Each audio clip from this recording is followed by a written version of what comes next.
ফের ভিন রাজ্যে মালদার পরিযায়ী শ্রমিকের মৃত্যু। মৃত শ্রমিকের নিথর দেহকে ঘিরে শোকের ছায়া মালদার ইংরেজবাজার ব্লকের মিল্কি অঞ্চলের ভগবানপুর নতুন টোলা এলাকায়। জানা গেছে মৃত শ্রমিকের নাম শেখ আমির, বয়স 21 বছর। সে ছিল তার পরিবারের একমাত্র উপার্জনশীল সদস্য। তাই পরিবারের সদস্যদের মুখে দুবেলা দুমুঠো অন্ন তুলে দিতে গত 1.5 মাস আগে তিনি উত্তরপ্রদেশে শ্রমিকের কাজ করতে যান। সেখানে তিনি বিদ্যুতের টাওয়ার বসানোর কাজ করছিলেন। সেই কাজ করতে গিয়ে গত শনিবার টাওয়ার ভেঙে তার মর্মান্তিক মৃত্যু হয়। এরপর সোমবার তার কফিনবন্দি নিথর দেহ মিল্কির ভগবানপুর নতুন টোলা গ্রামে পৌঁছায়। স্বভাবতই কান্নায় ভেঙে পড়েন পরিবারবর্গ। শোকের ছায়া নেমে আসে গোটা এলাকায়। ঘটনায় মৃত শ্রমিকের অসহায় পরিবারবর্গ সরকারি সাহায্যের জন্য করুণ আবেদন জানান। আমার ছেলে 1.5 মাস হলো যাওয়া বাইরে, মানে টাওয়ারের কাজ। আমরা গরিব লোক, ওরকম আমাদের ঠিক মতন হয় না, তার জন্য আমার ছেলে কষ্ট থেকে কাজে গেছিল। কাজে যাওয়ার পর গতকালকে আমার ছেলে ডেট হয়েছে। তো আমরা খুব অসহায়, তার জন্য আমরা চাই আমাদের জন্য কিছু হয়, আমাদের কী করে। আমি চাইছি যেন আমাদের সরকার থেকে আমাদের কিছু সাহায্য করে। আমরা তো গরিব লোক, আমার এখনও 3টা ছেলে আছে, মেয়ে আছে এখনও 3টা। এদিকে ভিন রাজ্যে মালদার পরিযায়ী শ্রমিকের মৃত্যুর খবর পেয়ে সোমবার মিল্কির ভগবানপুর নতুন টোলা গ্রামে ছুটে যান স্থানীয় জেলা পরিষদ সদস্য জুয়েল রহমান সিদ্দিকী। তিনি অসহায় পরিবারবর্গের পাশে দাঁড়িয়ে তাদের সমবেদনা জানান এবং আগামীতে পরিবারটিকে সরকারি সাহায্য সহযোগিতা পাইয়ে দেওয়ার আশ্বাস দেন তিনি।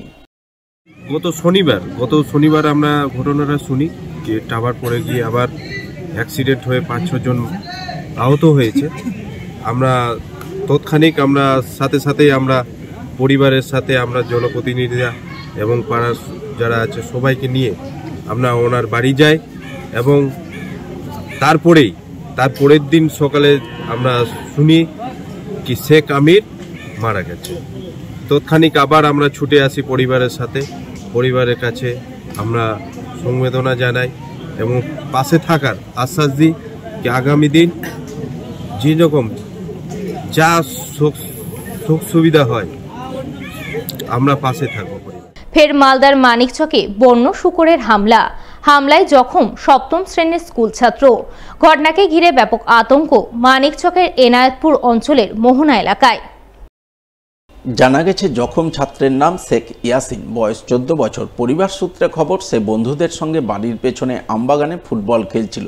ওই সময় একটি বন্য শূকর কৃষকদের জমি থেকে তাড়া খেয়ে হঠাৎ করে আমবাগানে ঢুকে ওই স্কুল ছাত্রের উপর হামলা চালায়। সেই হামলায় ওই স্কুল ছাত্রের শরীরের বিভিন্ন অংশ গুরুতর জখম হয়। স্থানীয়রা তাকে উদ্ধার করে প্রথমে মানিকচক গ্রামীণ হাসপাতালে নিয়ে যান। সেখান থেকে তাকে মালদা মেডিকেল কলেজ হাসপাতালে রেফার করা হয় বলে খবর। বাচ্চাটা বাগানে ফুটবল খেলছিল, আরো অনেক অন্যান্য বন্ধুরা ছিল। তারপরে কি হলো ঘটনাটি, মানে বনশুয়োর এসে বাচ্চাটাকে কামড় দিয়েছে, অনেক জখম করে দিয়েছে। বনশুয়োর মানে মাঠ থেকে আসছিল, কেউ তাড়া করেছিল নাকি জানি না, কিন্তু এসে বাচ্চাটার খুবই জখম করে দিয়েছে। বুকে 10টা সেলাই আছে, আর কপালে 2টা, আর গালে 2টা আছে, হাতে 2টা আছে। বন্ধুরা সব পালিয়ে গেল, কেউ গাছে উঠে গেল, ও কিন্তু পালাতে পারলো না।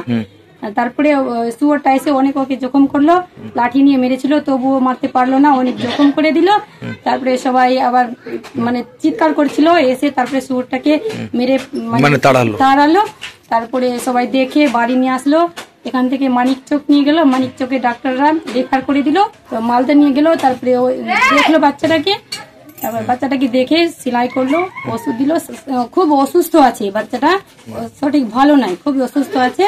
আমরা বলছি গরিব মানুষ আছে, তো আপনারা যদি কিছু সাহায্য করলেন বা আরো কেউ যদি সাহায্য করলে ভালো হতো।